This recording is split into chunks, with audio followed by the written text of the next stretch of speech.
You know what I woke up today and said? I want to film the 40th episode of Memorial Youth Podcast. 40, wow, wow, wow, wow, wow, wow. Episode 40 is here! Congrats, y'all. We made it. All the haters. Every single one out there said we'll never make it to episode 40. And look at us now. Episode 40. Here we go. This is your host, Landon, and still with me, my awesome co-host, Christina.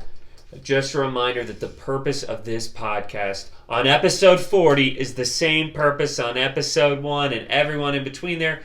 It is to grow alongside you each week as we take a look into Scripture and to have a little fun while we're at it. And now for our 40th game / activity during this segment. Are you all ready for this? Get ready. Sit down if you're standing up. If you're running, listen to this podcast, stop. No, sit down. Wherever you are, doesn't matter, and get ready for this. All right, we're going back to basics, to our Would You Rather. Would you rather? And I got a thinker for you today. Okay. This one's got you thinking. Okay. Would you rather live in a tiny house on the water, or like right beside the water, or live in a mansion in the desert? Are you saying the house is on the beach? The or is house it just is on the random beach. water? The house is on the beach or on the lake, wherever you like best, okay? Okay. So, like, a tiny house, you've seen, like, TV shows called, like, Tiny House. It's, like, a very compact little house as big as this room, but you're on the beach. Or a mansion in the desert. Does the mansion have water and electricity? Yes, yes. Oh, mansion. 100 million times over. Really? Yeah. I think I'd pick tiny house on the beach. Well, you can live in your tiny... You could actually do that. It would Yeah. be cheaper to live in a tiny house on the beach than it would to be living in Elizabethtown. Oh, sure. But it's going to be the same price no matter what. So all I got to say is location, location, location. That's what HGTV tells me. Well, don't listen to HGTV, folks. If somebody says you can live in a nice mansion for free in a desert, I would choose that. All right. Well, let us know what you think, what you pick. If you think he's crazy, if you think I'm crazy, whatever you want. Or if we're both crazy. Or if we're both crazy. Now we're going to get into our Bible reading for today. Cool. So we're going through a walk through the Bible. And the Bible's made up of 66 different books, but they are all put together and they collectively tell the story about God's love and redemption of humanity through Jesus Christ. We're exploring that story. God created the world perfect. Sin entered our hearts and lives and in the world, and it broke everything. God has a plan to bring redemption of all of humanity, of all the world from sin, and that plan operates through his people. He chose his people through Abraham. Eventually, those people were enslaved in Egypt. Moses led them out of Egypt. Joshua led them to the promised land. And then last week we talked about the book of Judges, which were the people, and the judges, it really means chiefs. The chiefs who led the people after that time. And what we realized, the book of Judges is about God's people consistently failing and refusing to follow God. And what would happen is they would do their own thing, worship different gods, get themselves into trouble, cry out to God. God would rescue them through a chief. They would turn back to God for a little bit. Over and over. And then they would return to their own sinful ways. And this happened over and over and over. And what we said about the book of Judges is that the message, or one of the messages, is that a king was needed for Israel. And the people thought they needed a humanly king, but we know that they need King Jesus. And so that's coming. But this story about Ruth, this book we're going to get into, really gets to this idea of a king. But we're not going to see all those details until the very end. So we're going to start at the beginning of the book of Ruth. And we have 3 main characters we'll be examining. One is Naomi, one is Ruth, and one is Boaz. And the thing about the book of Ruth is it's less about specifically what God is doing, and it's more about seeing the faith of these 3 people lived out every single day. So we start with Naomi. Naomi is a Jewish woman living in the time of the Judges. So this is like during the same book we read and talked about last week. and there's a famine where she is, and so she goes with her husband and her 2 sons to Moab. Moab is a country close to Israel, but they were an enemy actually of Israel. But they go there and they get settled, and the 2 boys grow up and marry. But eventually Naomi's husband passes away, and then both of her sons do as well. So it's only her and her 2 daughter-in-laws. And that's where our story in Ruth picks up. Ruth 1, 6 through 18 says, Then Naomi heard in Moab that the Lord had blessed his people in Judah by giving them good crops again. So Naomi and her daughters-in-law got ready to leave Moab to return to her homeland. With her 2 daughters-in-law, she set out from the place where she had been living, and they took the road that would lead them back to Judah. But on the way, Naomi said to her 2 daughters-in-law, Go back to your mother's homes, and may the Lord reward you for your kindness to your husbands and to me. May the Lord bless you with the security of another marriage. Then she kissed them goodbye, and they all broke down and wept. No, they said, we want to go with you and your people. But Naomi replied, Why should you go on with me? Can I still give birth to other sons who can grow up to be your husbands? No, my daughters. Return to your parents' homes, for I am too old to marry again. And even if it were possible and I were to get married tonight and bear sons, then what? Would you wait for them to grow up and refuse to marry someone else? No, of course not, my daughters. Things are far more bitter for me than for you, because the Lord himself has raised his fist against me. And again they wept together, and Orpah kissed her mother-in-law goodbye. But Ruth clung tightly to Naomi. Look, Naomi said to her, your sister-in-law has gone back to her people and to her gods. You should do the same. But Ruth replied, Don't ask me to leave you and turn back.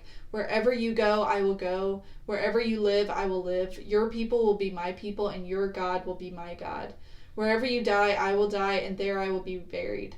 May the Lord punish me severely if I allow anything but death to separate us.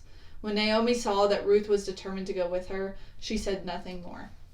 So here we have the story of Ruth beginning, and it really starts with this character of Naomi.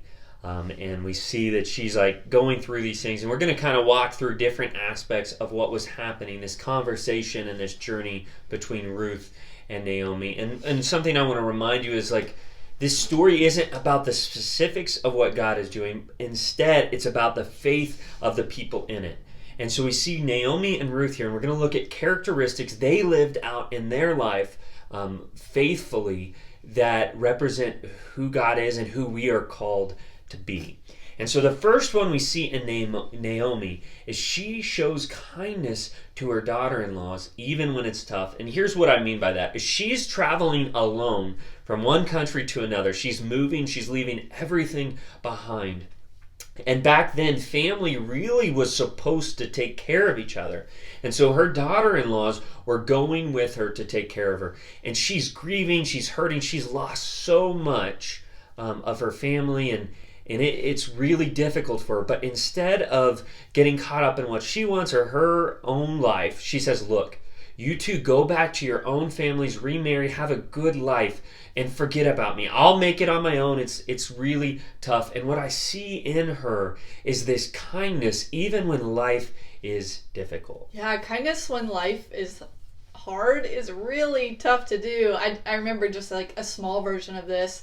When I was in 5th grade, I was on my basketball team, and there was this girl there that did not like me. She just was trying to go against me in everything she did, and I don't know what I did to her. But that was the beginning of the basketball season. So I talked to my parents about it, and I had to make the decision to be kind to her, even if she wasn't kind to me, and when it was really tough. So that's just a small version of something I think of when it was hard for me to be kind to somebody.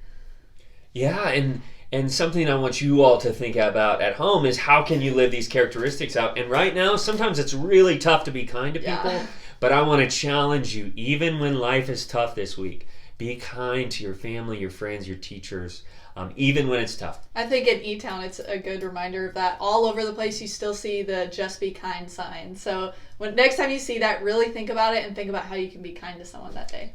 The second characteristic we see, and this is from Ruth, we see Ruth shows loyalty to Naomi. She shows loyalty to someone she loves, but also she shows this loyalty to someone who needs help. And kind of picture this is Naomi is going back by herself, And what Ruth has chosen to do is leave her family, her culture, everything behind, and go be an immigrant in a different country. And if you think it's difficult now to be an immigrant, which it very much is, it's way more difficult then with the language and culture and everything else that would come with that. But she's choosing to take a tougher life because she's loyal to Naomi, because she loves her and she's family, but also because she knows Naomi is going to need help. She knows Naomi is going to need somebody to support her and be with her.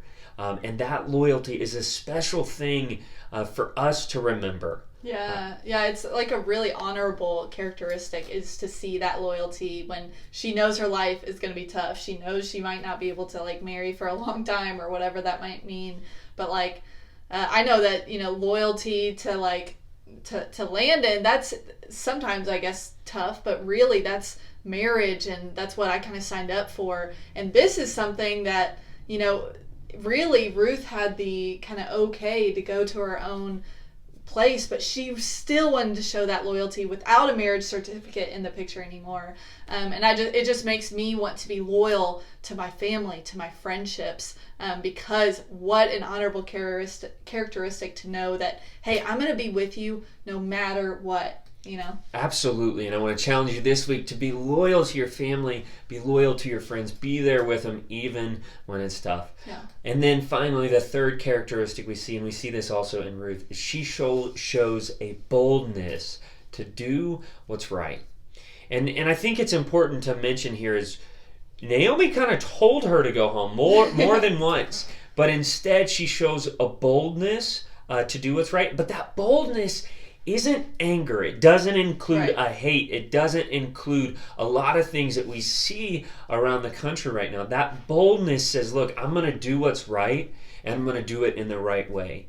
And I think we're called to do that and to learn and understand what's right, and then to be bold about doing it. But being bold doesn't mean we hurt other people. It doesn't mean we're hateful. It doesn't mean we're angry. It just means that we're going to do the very best in us to do what's right. Yeah, I think like boldness right now is like, I'm going to just stand up for what I think, what I believe.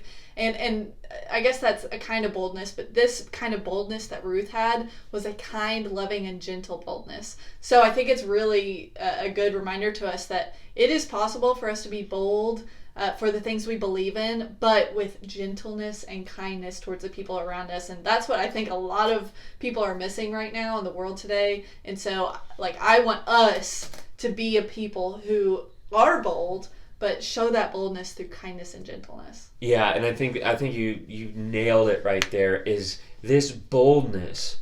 If it's just yelling and angry and saying our opinion and arguing, that's not being bold. That's being foolish. Yeah. That's being the opposite of what we're called to be. Being bold doesn't mean we even have to say anything.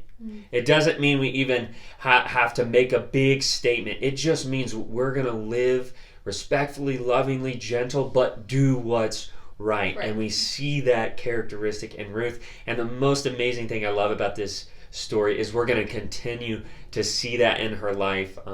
And hopefully you'll learn more about these characteristics and more about the story of a coming king as we continue to talk about Ruth the next 2 weeks. Yeah, especially like for all of you guys out there, but especially you girls. Like I know a lot of times we don't hear about many women in the Bible, but there were some really strong, bold, awesome women. And this one about Ruth, you guys are definitely going to want to listen to every episode about Ruth, because it's really empowering as a woman to like see someone live out their faith like Ruth did. So just to add that in there.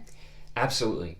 Well, thank you for joining us this week of Memorial Youth Podcast. Tune in next Sunday for episode 41 as we continue our series, A Walk Through the Bible.